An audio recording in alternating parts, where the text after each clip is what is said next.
Hey everybody, it's Steve Ninja from Excelsior Movie Reviews. I'm this week I've been doing a digital code giveaway contest for uh, for a couple movies here. One is Panic Room, and the other one is A Complete Unknown. Um, Panic Room is obviously a David Fincher movie. Make sure I'm live here. There I am. All right, I'm live. Yeah, so it's a I got this one. David Fincher. I think a lot of people own a lot of his movies. Obviously, one a great director. Um, but so I had like 35 people sign up for Panic Room, and I had 39 people sign up for A Complete Unknown. Obviously, A Complete Unknown is a nominated for Best Picture last year. It's starring Timothy Chalamet.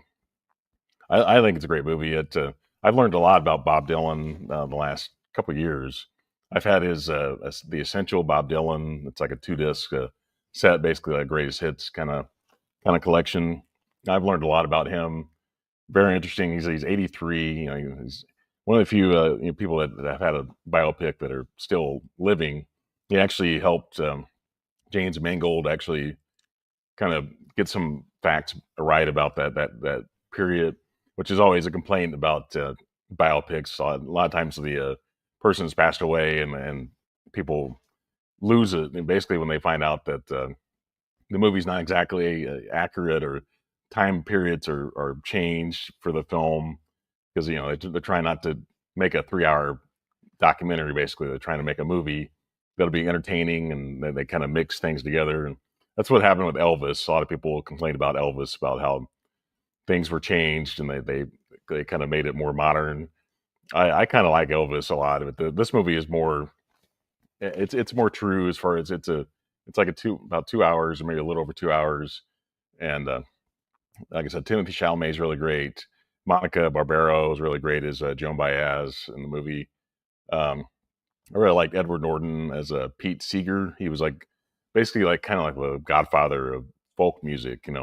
So I'm not a huge folk music fan, but Bob Dylan is known for that, basically making that transition from folk music to like folk rock. Or basically it's historic how I think 1965 or 66 he went electric. That was a big deal. Bob Dylan was a acoustic guitar player. Folk music is just a guy, male or female, playing guitar with a microphone stand. Dylan had like the harmonica kind of thing that he did, which is kind of out of date now to have that. Neil Young used to be that way. Have the microphone, have the harmonica on that, like, kind of like a device around his neck. Um, it's people don't do that anymore. It's kind of considered to be really old fashioned.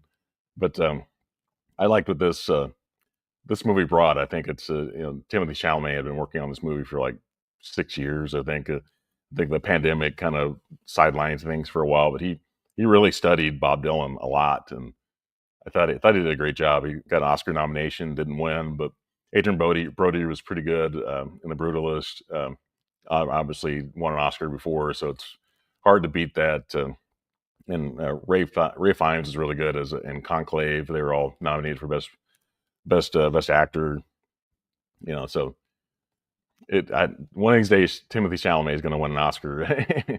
He's going to win one of these days. He works too hard he's too talented to not win one someday. But unfortunately, he didn't win for this. I think it's somewhat polarizing to talk about Bob Dylan. It's not everyone's into folk music, so not that surprising that something like that would be sort of polarizing, not popular to the mainstream, like the voters that vote for Oscar winners. It's not too surprising that he didn't win, but it wasn't because of his performance. I think it's because a lot of people um, probably liked Adrian Brody just a little bit more, because his role in that movie is great. I'm not a huge fan of The Brutalist, but I thought his performance was really great, and he carried that movie for like almost over 3 hours. So I don't have a problem with him winning, but I'd love to see Timothy Chalamet win someday. And the Panic Room is something I had on DVD before. I had not watched it in quite a while. I'm not really like somebody that collect steel books necessarily. To I'm not necessarily a collector of that format, but it's because this movie was only released on steelbook and it's a Blu-ray and 4K. So, hey, how's it going, Acres of Movies? How you doing? Yeah, so I don't really do these events. How you doing? Let me show you on the screen here. I appreciate it. I think yeah, events. Hey, how's it going? Like I said, I don't really make big announcements about these. The draft. Yeah, I watched some of it. I don't have cable anymore. I watched on Thursday night. I watched YouTube. There's a guy named Pat McAfee. He used to be a punter for the Colts, and they were at Lambeau Field, and he works for ESPN, but he somehow there was access to it. So I don't have like regular ESPN or NFL Network or anything like that. But I was watching on YouTube for free. Panic Room, yeah. Yeah, Panic Room is like it's kind of underrated. Underrated. Certainly like it more than Alien 3, but it's a very basic story. But I really like I like what you got from Forrest Whitaker. I thought he was good in the movie. Yeah, thanks man.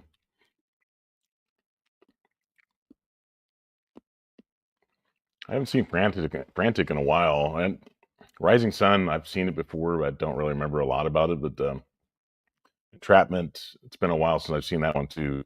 I'd say probably Frantic's probably the best one. Is that Roman Polanski? I think directed that movie. I haven't seen it in a while, but I'm a huge Harrison Ford fan. I thought he's great in the movie. Yeah, so it's see today I saw the Cheech and Chong's last movie. I don't know if anybody's ever followed Cheech and Chong or not. They were huge in the 70s and kind of popular a little bit in the like early 80s. They're in After Hours. Have you ever seen the Martin Scorsese movie? I don't know if I'm not sure if that's the last time they've been on in a movie. I had to look at their filmography to know that, but it's pretty good. It's a documentary. I'm glad that they didn't do like a real movie where they had to.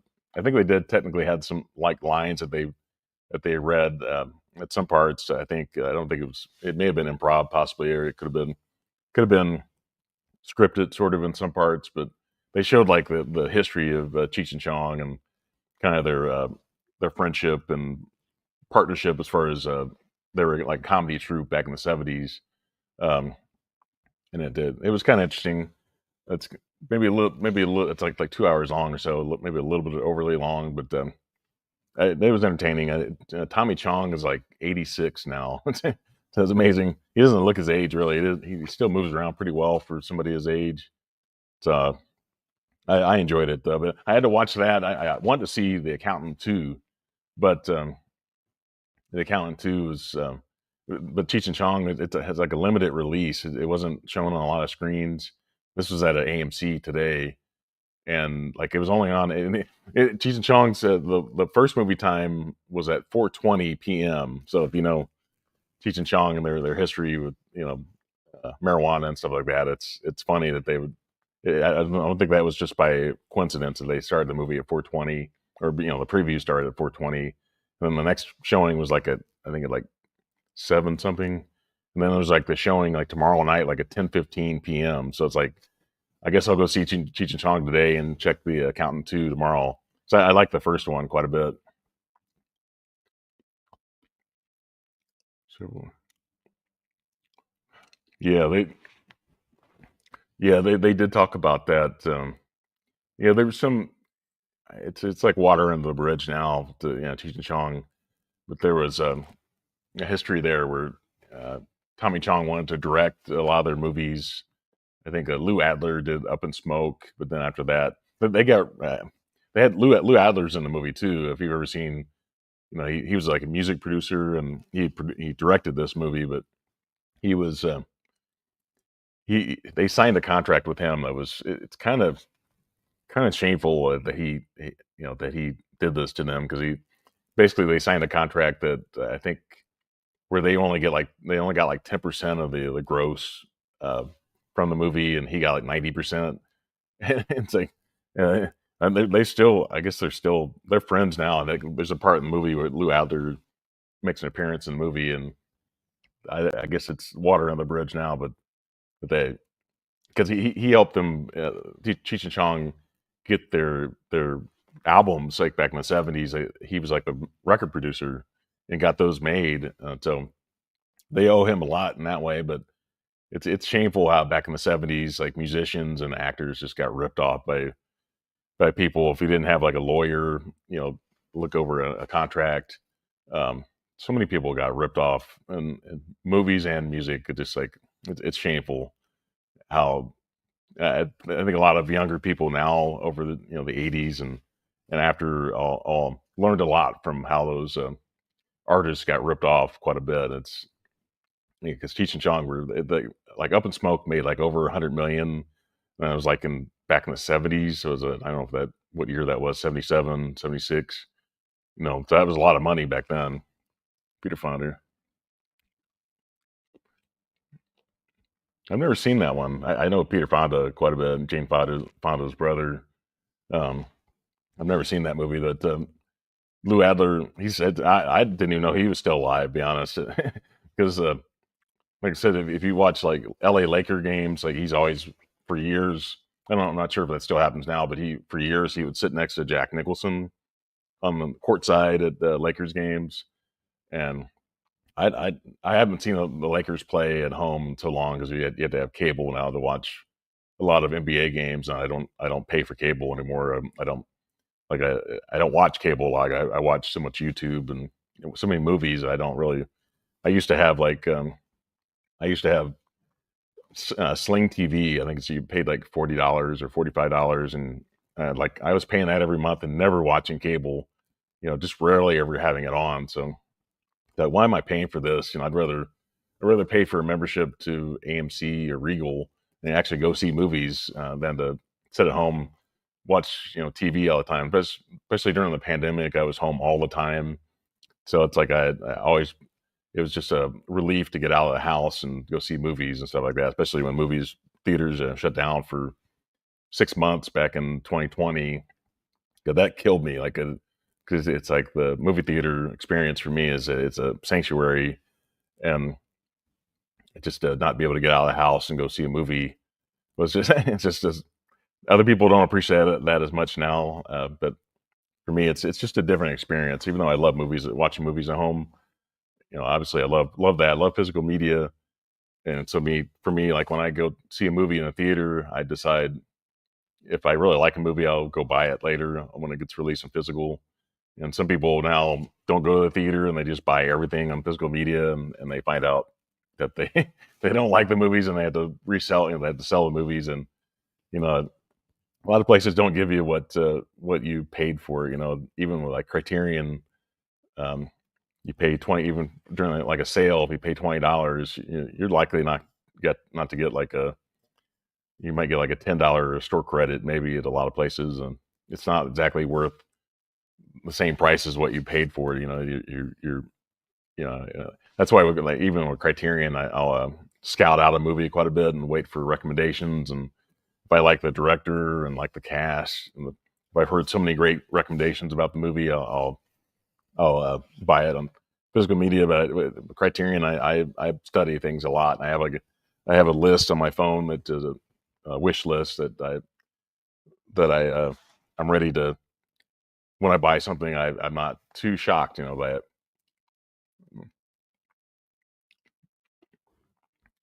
Four pack of movies of any franchise. I mean, any four pack of movies. My four favorite movies of all time. I was just thinking about this tonight.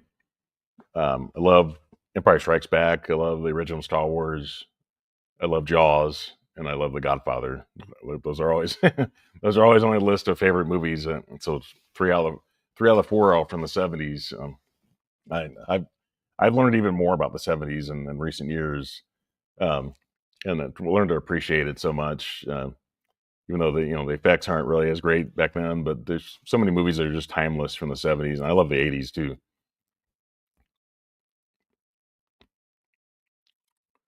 Going climbing, Tom, probably Tom Cruise. I think I can relate more to Tom Cruise. I like Jackie Chan a lot, but Jackie Chan's a legend, and he's lucky he's still alive. But and so is Tom Cruise. Really, Tom Cruise has taken a lot. he's risked his life to try to entertain people. It's unbelievable.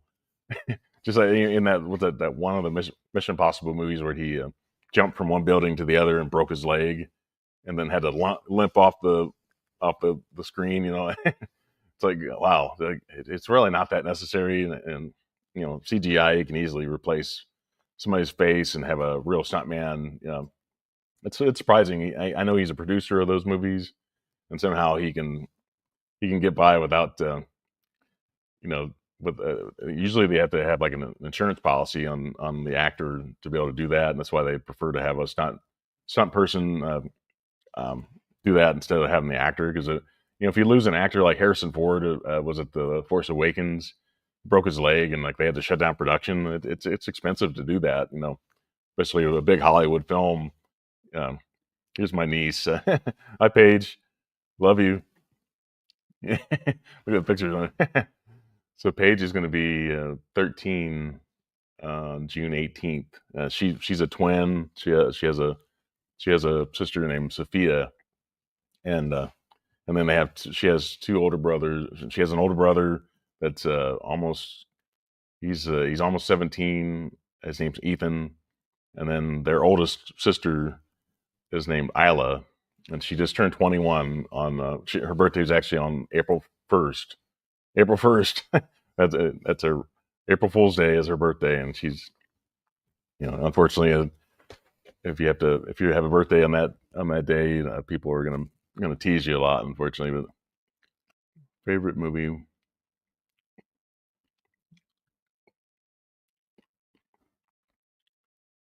Hmm, wow, favorite movie where you got in the way with something. Fortune. Hmm. I'd have to think about that. Great questions, though. Like I said, I know you've always had some really good questions here. Um, I did think about that. I don't know. But I'm gonna take a pause from comments here, and I'm gonna go to give these codes away real quick, or at least give the first code away for Panic Room. Let's see. Like I said, 35 people signed up for Panic Room. Let me invite, present, share screen. You know, always an adventure when I do this, and to remember this, make sure I do it correctly. Okay.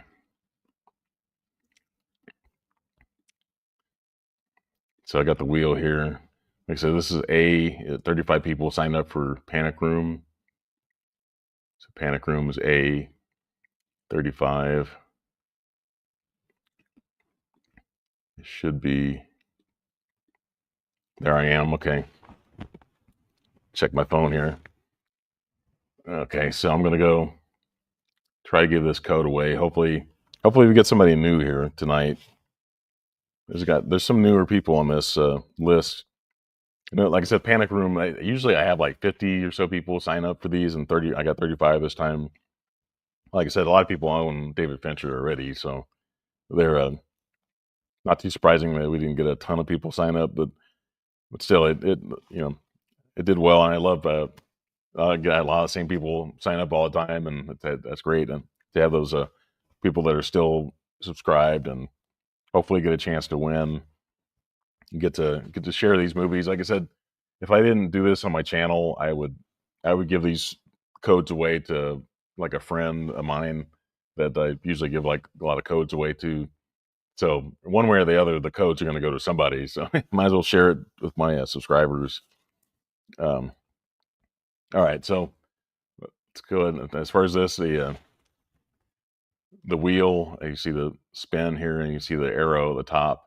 Wherever that lands, that's who the winner is going to be. So good luck to everybody. Like I said, hopefully we get maybe somebody different, somebody new, or somebody that hasn't won in a while. That'd be great. Let's see what happens here. I'm going to spin the wheel. Good luck to everybody. Let's see what happens. Okay. It's going to be somebody different. Wow. Okay.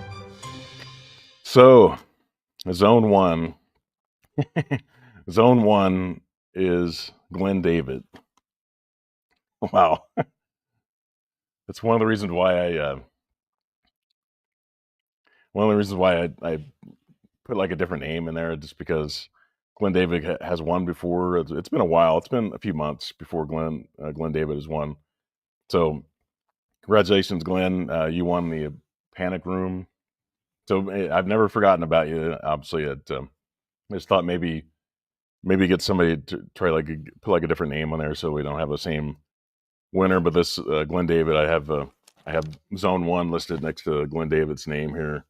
So it's yeah, Glenn David, yeah, he won again. So I'll put check mark next to your name.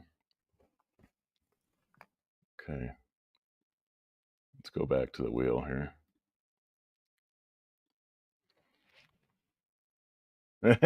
Okay, man, how you doing, guy? Oh, thanks. Yeah, I appreciate that. You hit the like. Yeah, appreciate that. Yeah, so Glenn David won the Panic Room. Let's see, Panic Room, the digital code. So, like I said, it's been a while since Glenn has won. And likes, yeah, yeah, I appreciate that. Like I said, I don't make a huge announcement about these. I don't like go out and say, like the day before, hey, I'm going to be on live stream tomorrow night. I don't really make a big like when I used to do this stuff when I first started doing digital code giveaways. I would be on here and nobody be on here at all. So it's like I just want to be the kind of transparent, and so you could see, you could see that, so you can see the wheel pick the winner, so you can see it in real time. Nightclub scene, yeah, yeah, it's pretty shocking. Temple of Doom was pretty dark. I think that movie and Red Dawn were like the reason why they made the PG-13 rating, because a lot of parents complained about it. So in 1984, I was 11. So I remember seeing Temple of Doom in the theater, and like because it was PG rated, and I couldn't believe that you know couldn't believe that I did that. Couldn't believe how shocking that was. I don't want to spoil it necessarily, but there's a, yeah, yeah. I fit the referral button. I don't know. I don't know how that works. I'm not sure how we do that. And yeah, so I guess it's on YouTube. I don't know how that works. I don't know if that's like a super chat or something like that. I don't know how that works. You don't have to do that if you don't want. I'm not necessarily trying to get people to give me money or anything like that. And I just happened to see on there. He said, well, you can get like a referral on there, and so I don't really know how that works, but I just went and checked it. So, like I said, it's not the reason why I do this. I don't necessarily um, try to get money from people or anything like that. But I don't make any money off YouTube. So it's like, well, I think I just got over like 900 subscribers. So I really appreciate that. But I don't. I don't make money off of YouTube. You have to have at least 1,000, at least 1,000 subscribers, and you have to have like 4,000 watch hours per. I don't know if it's in a year or something like that. So not easy to do that. Sometimes you see people with a ton of subscribers, and they don't. They get like maybe you know they might get like 300 views or something like that, and some likes. But I think a lot of people that even that if they have like 2,000, 3,000, 4,000 subscribers and they get a lot of views, they still don't make a ton of money off of YouTube. It all depends. All depends on your like if you can get like a sponsorship kind of thing.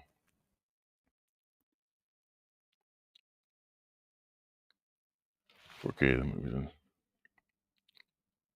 yeah, it's mine. I'm just doing 720p. I mean, I think to get that on a StreamYard, it's really expensive to have. That's why I noticed when I've done this and from the other bedroom with if you have really bright lights, it can make your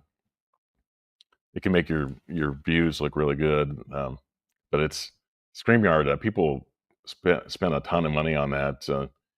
Um, like Mega Mike, the movie man. He does live streams at least once a week, and he pays for the 1080p level, and like 720 is free, but you have to pay for the 1080p, and it's expensive. But they Streamyard raised the price. I think it was like late last year, and it's ridiculous. Like I don't go live. I go live maybe like once a month, something like that. It's hardly worth. Yeah, White Lotus. I've never seen it. I've heard really good things about it. For a lot of people, do you like that show? I've heard a lot of really good things about it. Been my favorite characters. Yeah, like I said, I don't know.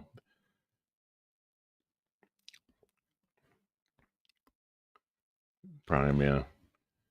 Yeah, like I said, I do have Hulu right now. As far as I'm doing a Disney Plus Hulu thing, I've got. I kind of I'm happy to have it. It was like I took advantage of the Disney Plus did like a deal like we had you got like 4 months for 2.99 per month, and I signed up because I was planning on getting Disney Plus already, just getting it back just to watch like Andor, and I've watched like Skeleton Crew, and I watched Daredevil Born Again, and I was already planning on doing it. But when I saw this deal for 2.99, I thought, well, it was like the last day that they were doing that offer, and I thought, well, I guess I can sign up for that now. It makes a lot of sense, but it's got ads on it, and it's like the ads come up. It's like they're like a minute 30 seconds, something like that, and they pop up all the time. It's kind of, if you plan to watch something that's even like 45 minutes long, it's going to take you like an hour at least to get through it, because it's like the ads just keep popping up. It's like seems like every 5 minutes a new ad's coming up, or maybe a little bit less, just a little bit under 10 minutes, another ad will pop up, and so it's like, oh, yeah, I haven't really watched any movies on it yet. I think there's less ads when you watch a movie, but as far as watching TV shows, it's like they pop up all the time. It's just really annoying just to have something interrupted like that, because you have no way of planning, how long you have to actually watch a show. You don't know not sure how many times the ads are going to pop up. Um, so it's just kind of annoying, but let's see. So, all right, so I'm going to see if I can do the other code giveaway here. So I'm going to go back to the wheel. So I got to pop up here. Okay, so file B, open, and complete unknown, open. And like I said, on this one, a complete unknown, we had 39 people sign up for this one. And they were like, some people, a lot of people did both. They said, sign me up for both. Complete unknown. Like I said, I really like this movie. I think that's I think it did okay at the theater, especially after it got like the Oscar nomination. I think it did pretty well. But still, it's something that's not going to be for everybody. If you're not into Bob Dylan's music and not into folk music, probably not going to be for everybody. Let's see if I can spin the wheel and see if we hopefully get somebody different here. Somebody different. I was hoping that maybe somebody that hasn't won before would be really great, just to kind of share things a little bit. But let's see what happens here. I'm going to spin the wheel and see what we get here. Let's go. All right. Good luck, everybody. Let's see what happens here. Well, let's get somebody different. Oh, let's see. Oh, Chris Ballin. I think Chris Ballin maybe have won once before, but it's been a while. It's been a while. If this person has won before, I can't remember exactly. Maybe this may be the first time that Chris has ever won. I know that Chris has signed up for a lot of these digital codes, and so congratulations. Yeah. So you want a complete unknown. Hopefully, I don't know. Hopefully, it's something you haven't seen before. Hopefully you've heard some good things about it. Hopefully, you have at least some interest in Bob Dylan and learning and seeing this performance by Timothy Chalamet. Hopefully, that's something that will entertain you.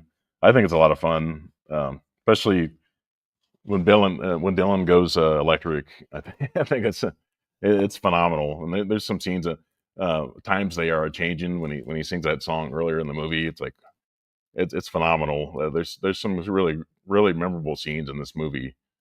So it's all right. So congratulations, Chris. And like I said, I'm going to message the two winners, um, Glenn David and Chris Ballin. We'll get I'll send a message through YouTube, and then if you can message me on Instagram, then I can get you the codes. So that's why we keep everything secret. I don't want anybody else getting your codes. So that's why I do Instagram. So if you're not already signed up for Instagram, um, like I said, find accessory movie reviews on there, and I'll leave a message in there as well, just to say, please find me on Instagram under that title, and I'll get you the codes tonight. Maybe you can watch the movies tonight. I'm going to go back to the chat.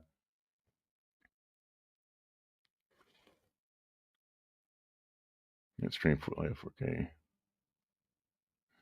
Yeah, I've heard something like that. Yeah, 4K. Yeah. I don't. Yeah, you're right. You're right. Yeah, they only do 1080p. 1080p is the best that they have available. But yeah, you're right. You're right, guy. Yeah, that's true. Maybe I didn't read the question. Yeah, they said, do streamers have 4K? Yeah, you're right. Yeah, they don't. StreamYard doesn't have 4K. But man, 1080p looks pretty good. I know when Mike. Um, oh yeah, yeah. I sent a message on Instagram, so saying, it was Thursday night. It said, I said, like, Friday night at 11:59 p.m. Eastern Standard Time, or Eastern Daylight Time, whatever. That there was. I usually I don't do it on YouTube so much, because I think it alerts people, and whenever you're sometimes I'm afraid to put that on the what they used to call the community tab, because sometimes people will see that and it's almost like a reminder that they need to drop your channel, that they that they usually worried about that. It's kind of like Facebook back in the day, when people, you'd be friends with somebody and you'd send them like a happy birthday message, and then they'd drop you. They'd say, "Who's this person?" And I'm still kind of afraid to do that, just to, yeah, yeah, yeah. I try to give it like a week. Usually I did usually do like on a Sunday. I'll announce the digital codes, the contest on Sunday, and then I'll say, I'll do it till Friday night, 11:59 p.m. Try to get people on a time. Um, I got some views on this one. It wasn't quite as popular as others. I think, like I said, these two movies are pretty common, and a lot of people probably already own them, or some people aren't really into Bob Dylan, and they weren't interested in getting that movie. But it, like, for me, it's kind of like just an excuse to do a live stream, because like I've done live streams before that they were just on a general topic and nobody watched, or people were like, "Well, what are you doing this live stream for?" It's, yeah, probably,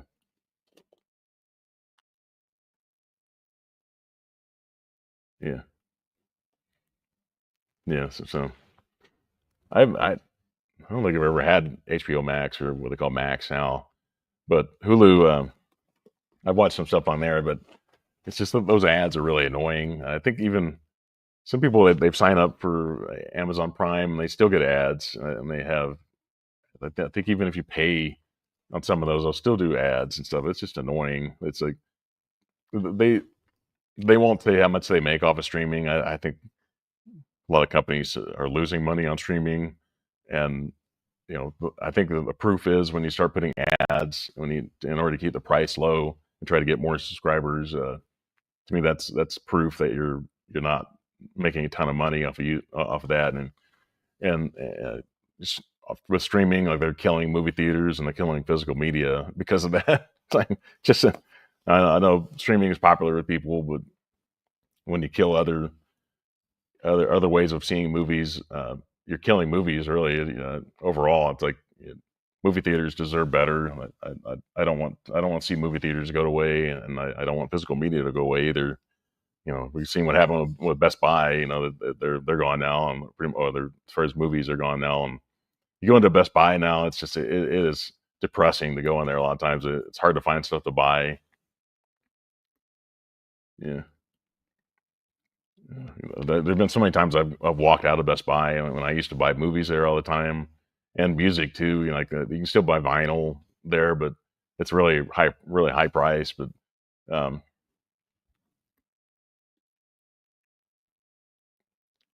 yeah, you kind of get so many streaming services, and then you just forget you have them, and they just get deducted out of your account every month, and all of a sudden it's like I haven't watched that in several months, and yet I paid for it every month.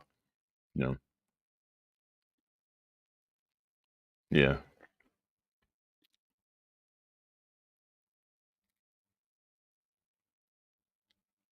right. Yeah, I've seen A Complete Unknown for a good price. I bought it on Blu-ray. I did, to me, that's not a movie that I necessarily felt like I needed to have on 4K. It's available in 4K too, but the movie is supposed to look grainy and supposed to look like a movie from the '60s. It's supposed to be it has a kind of old-fashioned kind of look. Sometimes it's not always ideal for 4K.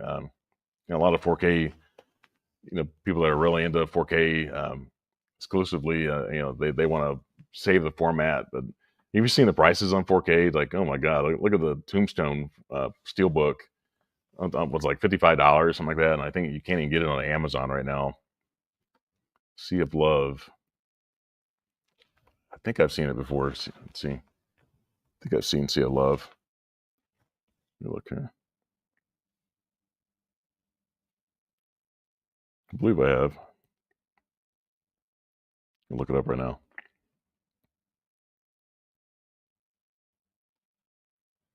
1989. Yeah. Al Pacino. Yeah, I think I've seen it before. I don't remember anything about it though. Michael Rooker, Samuel L. Jackson. I think he's going to be Mace Windu again. I think at some point in the near future. Richard Jenkins, really great. John Goodman, Ellen Barkin.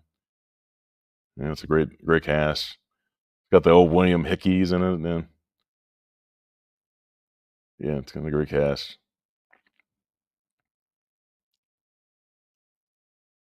I think I've seen it before. Like I said, I don't remember anything about it if I have. But Al Pacino's one of the greats.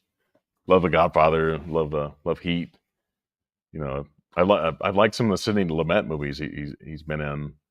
Um, some really Dog Day Afternoon, really great, and he's done some really great stuff there. A lot of great stuff in the '70s. He was on fire back in the '70s. Like they didn't win Oscar until was it early '90s or late '80s. Son of a Woman, like one of the great actors. If you watch my video on 10 favorite actors, he don't be surprised that Al Pacino's on there, and with the Gene Hackman's on it, Jack Nicholson's on it. Um, so many, Denzel Washington's on it. And it's so many great ones that I've loved. People that are not as popular as they used to be, but it's like unbelievable that he's still out there and still performing. It was Al Pacino? He's 85 now. Wow, he just turned 85. Another great. So I love the first Godfather the most. I love Godfather 2 also, but obviously that's Robert De Niro's movie. Really, he kind of stole the show in that one, but I thought Al Pacino was really great, and then in the first Godfather for sure. It's one of those great actors. Like he's been performing I think since like the late '60s. Yeah, it's looking up his acting credits here.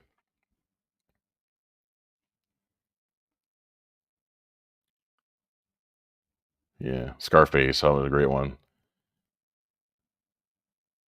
Serpico is what I think of. Yeah, Serpico is what the other one I was thinking of. Sidney Lumet. Yeah, that's a great movie.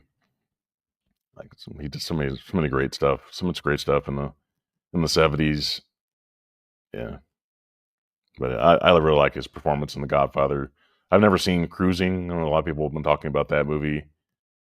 Um, yeah, he's one of the greats. Glenn Ross is really great in that movie too. And obviously, Heat's really great. Donnie Brasco is pretty good. I really like Carlito's Way. I thought he was really great in that movie too. Yeah, Son of a Woman was 1992. So yeah, yeah, one of the greats. 85. Man, somebody, Gene Hackman, when he was in '94, is passed away a couple months ago. Um, Very sad, but then obviously a long career. Hey Jeff, how you doing? Jeff, John Doe, John Doe, Juggalo. Yeah, yeah, it goes by Jeff. Jeff, how you doing? 5 nomination Best Actor. Wow, wow. My memory's not that great. Yeah. Best all-time Academy Award. 5 nominations. Honestly, Tom Hanks did a great job in the '90s. He should have gotten one for Saving Private Ryan. He's great in Philadelphia and Forrest Gump, and like I said, he should have gotten something for Saving Private Ryan. Academy Awards. Uh, Take a Best Actor. Hmm. I did do a video as far as some of my favorite actors that have got nominations but never won. Um, I did like 10 favorite there. I even left some people out that probably Paul Giamatti is somebody that's I think is a great actor. That he's not really as active as far as doing movies. He's more of like a television producer and does like appearances on TV. So he's doing less and less movies. But if Alexander Payne, if he writes another script, maybe he'll write one for Paul Giamatti. He might get another nomination, like The Holdovers, which I think is a great movie.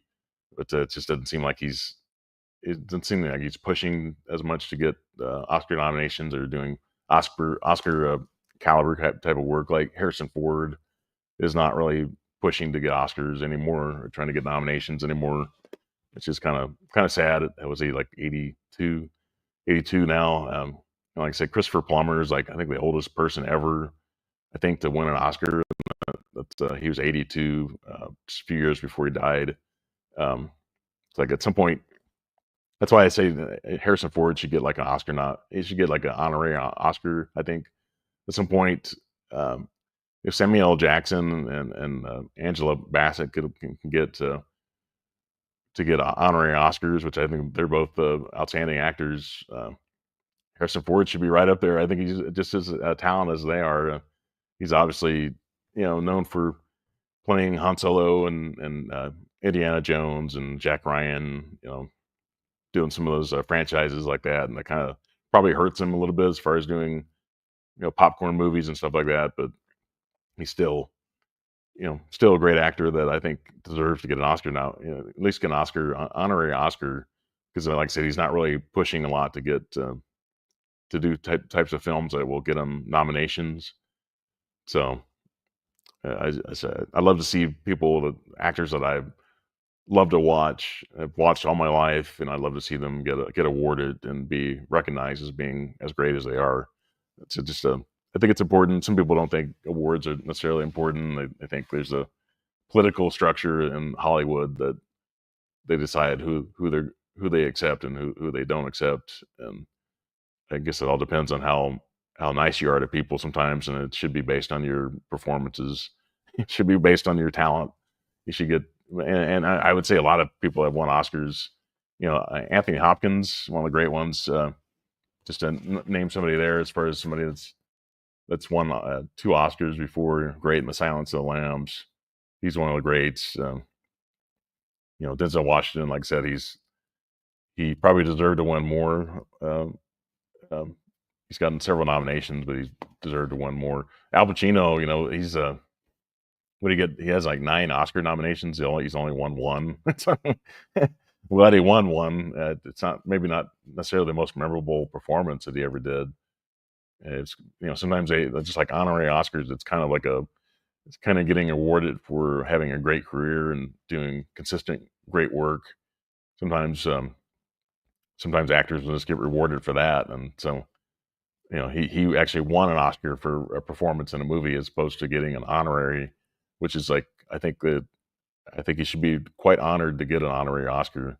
Hey, Tiana, how you doing? Yeah, I was just doing some digital code giveaways here. Glenn David won Panic Room, and Chris Ballin won for a Complete Unknown. And I think that maybe, like I said, that may be the first time that Chris Ballin has won. Like I said, I think he's signed up several times, but I don't think he's ever won before. So it's congratulations to him. Like I said, I really, I like it when people have won before. If you sign up for digital code giveaways, you should always, everybody should have a great chance of winning. And but I really love it when somebody new wins. You know, somebody brand new that's signed up several times and they've never won. You know, I root for the underdog. Like I love that. I just have somebody win something and to get rewarded for following my channel and just loving movies and love like I do. That's why I do this. You know, like I love movies. I want to share movies, and I want people to go to the theater and see movies, and I want them to buy physical media and just support movies. You know, it's like to show your support, not just watching television series. That's what I've been doing a lot recently with Disney Plus. Like I said, I had to catch up on. I really wanted to watch Daredevil: Born Again, which is like wow, it's a pretty violent show. This is they took it to the next level as far as the violence this past season. Especially if you saw the last episode, like well, Kingpin, Fisk, uh, so great. Uh, so great in that. And then people have talked about how much they really liked Skeleton Crew from Star Wars, and really enjoyed that with Jude Law as the recognizable star, and most of the rest of the cast. It does have one person that's won an Oscar, or I think she nominated for an Oscar. Um, and it's like it was a Carrie something. But look up her name. Let's see, Skeleton Crew. I thought it was really good though. And then Skeleton Crew. I'll get her name. But I thought it's one of the more quality, and Andor is pretty good too. If you've watched, they're only into 3 episodes now of Andor of season 2, and I've enjoyed those. Star Wars Skeleton Crew. I'm looking it up right now. Let's see cast. Yeah. Is it Nick Frost from Shaun of the Dead? He does a voice of SM-33 on the show. I didn't even realize it was him until Carrie Condon, that's the person I'm thinking of. She is an Irish actress. She's on the Skeleton Crew, and she got an Oscar nomination. Okay, she got an Oscar nomination. I think she was on that. Well, she was in Avengers Endgame and Infinity War. Oh, she did a voice of Friday, a voiceover role. I didn't realize that. But she was in the Banshees of Inisherin or Inisherin. Um, I like that movie, the Banshees. I like that movie for the most part. It's just there's something in that movie that's just unbelievable that kind of ruined the movie for me. If you know what I mean. There's something with the scissors in that movie that uh, just kind of ruined it for me in some ways. Some people liked it a lot, and I enjoyed it for the most part. I saw it one time. It's not really something I'd be dying to watch again necessarily, but I thought it was a pretty good movie from Martin McDonough. I thought it was pretty good overall. It's got Colin Farrell's in it, Brendan Gleeson, Barry Cogan plays Joker. I think he's returning to play Joker in the next Batman movie or the Batman. It's like I'm really excited. Was it in July? Is that when Superman gets released, or in May? When was that? That I've seen the trailers for that. It looks really good. Um, look it up here. So I can't remember anything off the top of my head from James Gunn directing. Oh yeah, July 11th is when the Superman movie gets released. Looks good though. I like the dog, and the movie the dog looks really good in the movie. I thought that might be kind of a joke, sort of, but it looks. I'm kind of sold on it though, and I really like Nicholas Hoult as Lex Luthor. I think he's going to be. I like. you know, the actors played Jesse Eisenberg, who played Lex Luthor. I didn't like his Lex Luthor. I like Jesse Eisenberg, but I thought he was really miscast and by Zack Snyder in those the Superman movies in more recent years. Thought like I said, I think he's a good actor, but it's something he was not right for that role. But Nicholas Hoult looks like he's going to be a good Lex Luthor, so I'm excited about that. Nathan Fillion's in it. He says he's a guy. Is a Guy Gardner or Guy Gardner plays a Green Lantern. It looks interesting with that haircut that he has in the movie. Um, looks like Hawk Girl is played by Isabella Merced, which is I guess she was a Dora the Explorer at one time. She was an alien Romulus too. She's really good in that. You wouldn't recognize her in that movie. So, but yeah, I appreciate everybody watching tonight. Let's see, I've been on for about 51 minutes now. Yeah, I appreciate everybody. Please, like I said, I'm going to send a message to the two winners and get the codes out to Glenn David. Man, it's been a while since he's won, but he's won before, so I'll get the panic room out to him. And so appreciate everybody watching for tonight. It's about 10:50 p.m. Eastern Standard Time. So I'll get these codes out to the winners tonight. Hopefully you get to enjoy them tonight.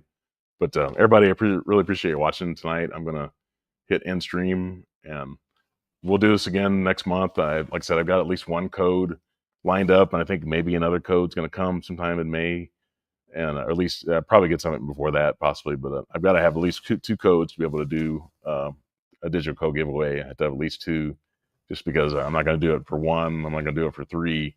It's got to be two exactly, no more, no less. So. But everybody, really appreciate you watching tonight, and I'm going to hit end stream, and everybody have a great night. Hit end stream, and